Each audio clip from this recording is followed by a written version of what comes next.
हमारा जो next topic है वो है हमारा वन डायमेंशनल एरे अबाउट।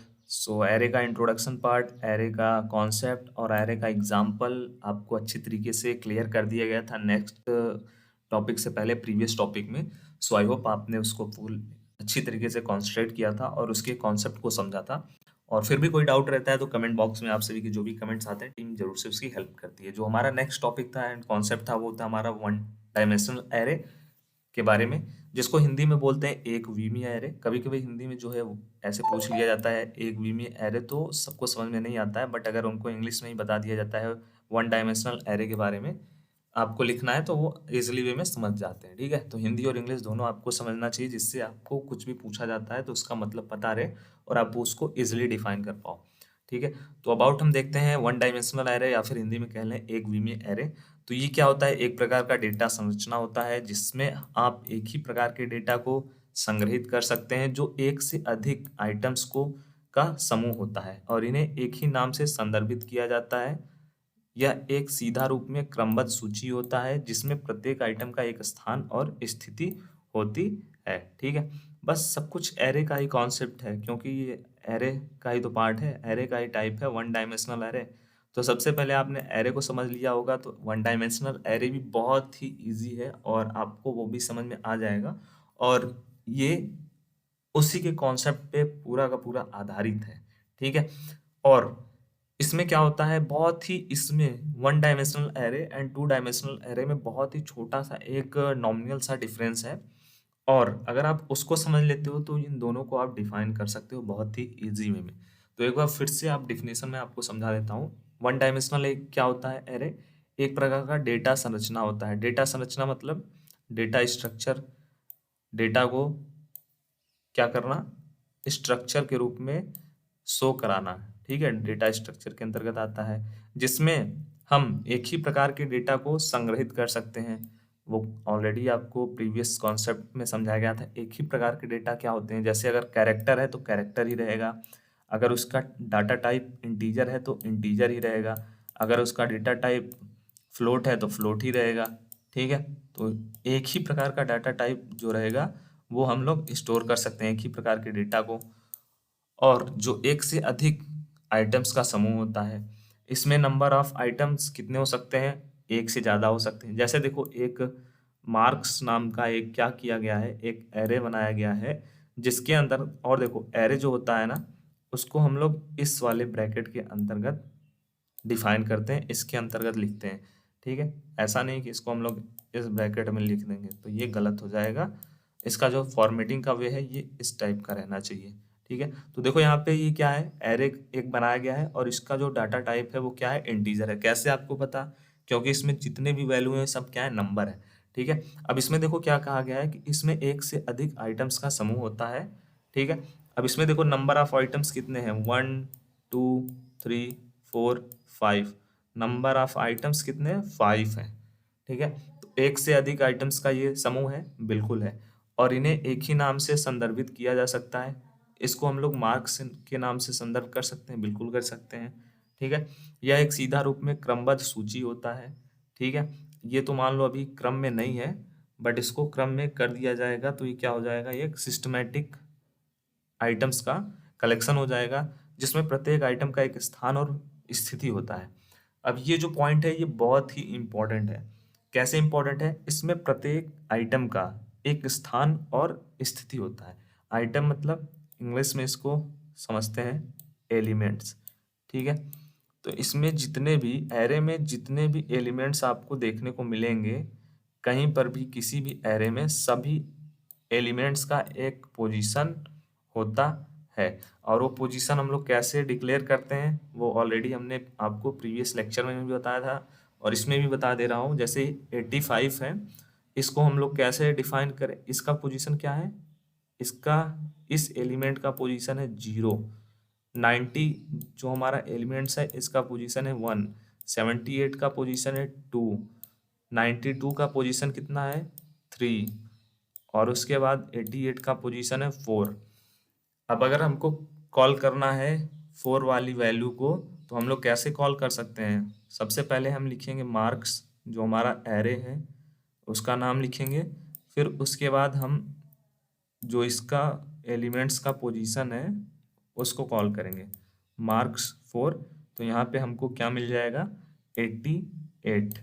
ठीक है, इस प्रकार से हम इसका यूज करते हैं और इस प्रकार से इसको कॉल करते हैं। तो वन डायमेंशनल एरे के बारे में आई होप आपको कॉन्सेप्ट क्लियर हो गया होगा। ठीक है, नेक्स्ट टॉपिक हमारा है एरे का डिक्लेरेशन। डिक्लेरेशन मतलब किसी भी चीज को डिक्लेयर हम लोग कैसे करते हैं वो आपको समझना होता है। जैसे सी में आपने प्रोग्राम देखा होगा और सी के कॉन्सेप्ट में मैंने आपको समझाया था बहुत सी चीज़ों के बारे में कि सी का प्रोग्राम हम लोग कैसे लिखते हैं, कैसे बनाते हैं, कैसे डिक्लेयर करते हैं, कैसे इनिशियलाइज करते हैं। बस सेम टू सेम इसमें भी वही चीज़ें हैं, करना आपको वही है। बस इसमें हम लोग को क्या करना है, इसमें हम लोगों को एरे को डिक्लेयर करना समझना है कि कैसे हम लोग एरे को डिक्लेयर करेंगे, उसके बाद एरे को कैसे इनिशियलाइज करेंगे। यही सब चीज़ों के बारे में आपको पढ़ना रहेगा। तो ये रहेगा हमारा थर्ड नंबर टॉपिक। और देखते हैं हम इसके बारे में अबाउट एरे के डिक्लेरेशन के बारे में और पूरा का पूरा कॉन्सेप्ट क्लियर करते हैं। समझते हैं इस टॉपिक को और इस कॉन्सेप्ट को सबसे पहले अबाउट एरे के डिक्लेरेशन पार्ट को। और इसमें एक प्रोग्राम भी मैंने आप सभी के लिए लेकर आया हूँ, तो उस प्रोग्राम से भी आपको बहुत ही ज़्यादा कॉन्सेप्ट क्लियर होने में हेल्प होगा। ठीक है, तो सबसे पहले देखते हैं इसके डेफिनेशन को। तो एरे की घोषणा या फिर डिक्लेरेशन ऑफ एरे, हिंदी में एरे की सूची की घोषणा भी कहा जाता है। इसका मतलब किसी भी प्रकार के समूह या फिर सूची को प्रकट करने या फिर डिक्लेयर करने के लिए हम किसी भी प्रोग्रामिंग लैंग्वेज में जैसे कि सी में, सी प्लस प्लस में, जावा में एक वेरिएबल या फिर एक ऑब्जेक्ट का एक सूची के रूप में परिभाषित करने का एक तरीका क्या होता है, डिक्लेयर करना है। डिक्लेयर करना मैंने आपको यही बताया, किसी भी प्रोग्राम को हम लोग किस प्रकार से डिफाइन करते हैं, किस प्रकार से बनाते हैं, उसका पूरा जो कॉन्सेप्ट होता है वो डिक्लेरेशन के अंतर्गत आता है। ठीक है, एक एरे की डिक्लेरेशन में हम उसका प्रकार और उसमें कितने आइटम्स या फिर कह लें एलिमेंट्स होने चाहिए, इन सबको स्पष्ट रूप में बताते हैं। ठीक है, एरे का डिक्लेरेशन पार्ट जैसे कि हम एक एरे को किस प्रकार बनाते हैं, किस प्रकार डिक्लेयर करते हैं, उसमें हमको ध्यान में रखना चाहिए कि एरे का जो डेटा टाइप है वो क्या रहना चाहिए, उस एरे का नाम क्या रहना चाहिए, उस एरे में कितने एलिमेंट्स होने चाहिए। इन सब चीज़ों का हमको ध्यान रखना होता है डिक्लेरेशन के पार्ट में। डिक्लेरेशन बहुत ही इंपॉर्टेंट होता है और आपको ये डिफिनेशन से कम समझ में आएगा, बट एग्जाम्पल और प्रोग्राम के साथ अगर मैं आपको दिखा रहा हूँ तो उसमें आपका 101% जो डाउट है वो क्लियर हो जाएगा। ठीक है, तो एक बार पढ़ लो फिर से डिफिनेशन को, क्योंकि डिफिनेशन भी समझना चाहिए, प्रोग्राम भी समझना चाहिए। डिफिनेशन से आपको उसका थ्योरेटिकल पार्ट समझ में आता है, उसके बाद प्रोग्राम से उसका प्रैक्टिकल पार्ट क्लियर होता है। ठीक है, तो चलिए एक बार फिर से डिफिनेशन को फास्ट वे में समझते हैं और उसके बाद चलते हैं अपने प्रोग्राम की तरफ। तो डिक्लेरेशन ऑफ एरे या फिर इसको हम लोग एरे की घोषणा करना या फिर एरे की सूची में घोषणा करना भी कहते हैं। इसका मतलब किसी भी प्रोग्राम, किसी भी प्रकार के समूह, ठीक है, या सूची को प्रकट करने के लिए, डिक्लेयर करने के लिए किसी भी प्रोग्रामिंग लैंग्वेज में, सी, जावा, सी प्लस में एक हम लोग वेरिएबल ऑब्जेक्ट का एक जो भी स्ट्रक्चर है, सूची है, उसको तैयार करते हैं, वो डिक्लेरेशन के अंतर्गत आता है। एरे के डिक्लेरेशन में हमें उसका जो टाइप है और उसमें कितने एलिमेंट्स होने चाहिए, इन सब चीज़ों का पूरी तरीके से ध्यान रखते हैं और इन सब चीज़ों को प्रकट करते हैं। ठीक है, तो देखो यहाँ पे एक प्रोग्राम आपके लिए दिया गया है, इंक्लूड स्टूडियो डॉट एच, ये सी का प्रोग्राम है। ठीक है, इंटीजर यहाँ पे डेटा टाइप जो है पहले से ही डिक्लेयर कर दिया गया है। मेन क्या है, आपका ये फंक्शन है, ऑलरेडी मैंने आपको सब बताया हुआ है सी का प्रोग्राम बनाते समय कैसे बनाते हैं। तो ये जो मेन है वो क्या है, फंक्शन है।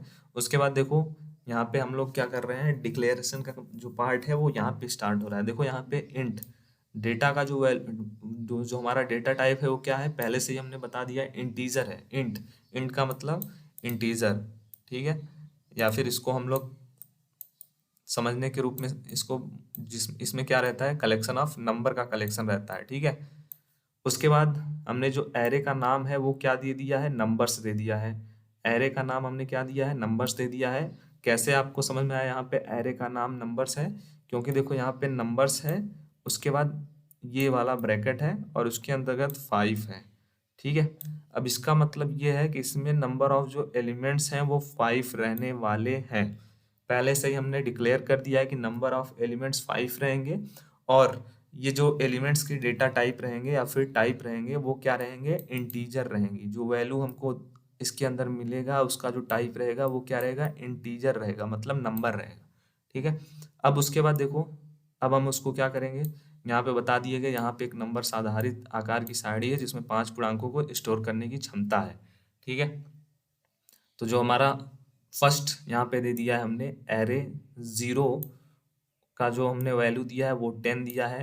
एरे जो हमने दिया हुआ है नंबर्स 1 का वैल्यू 20 दिया हुआ है, फिर 2 का दिया हुआ है 30 दिया हुआ है, 3 का दिया हुआ है 40 दिया हुआ है, उसके बाद 4 का दिया हुआ है 50 दिया हुआ है।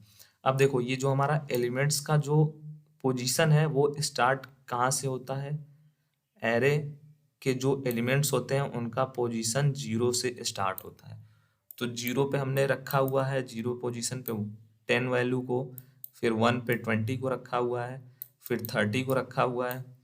ठीक है, ऐसे ही हमने 4 पोजीशन तक 50 वैल्यू को रखा हुआ है, और टोटल हमने कितने नंबर को यहाँ पे स्टोर किया है, टोटल हमने स्टोर किया है यहाँ पे 5 नंबर को, क्योंकि जो हमारा लिमिटेशन है एरे का वो कितना है, 5 ही है। हमको पहले से ही यहाँ पे बोल दिया गया कि आप 5 नंबर को ही स्टोर कर सकते हो, उससे ज़्यादा आप नंबर को स्टोर नहीं कर सकते हो इस एरे में। ठीक है, तो देखो 10 20 30 40 50, अब इसको क्या करना है, अब हमको इसको प्रिंट करना है। तो आप सभी को ऑलरेडी पता है, प्रिंट करने के लिए हम लोग प्रिंट एफ का यूज़ करते हैं।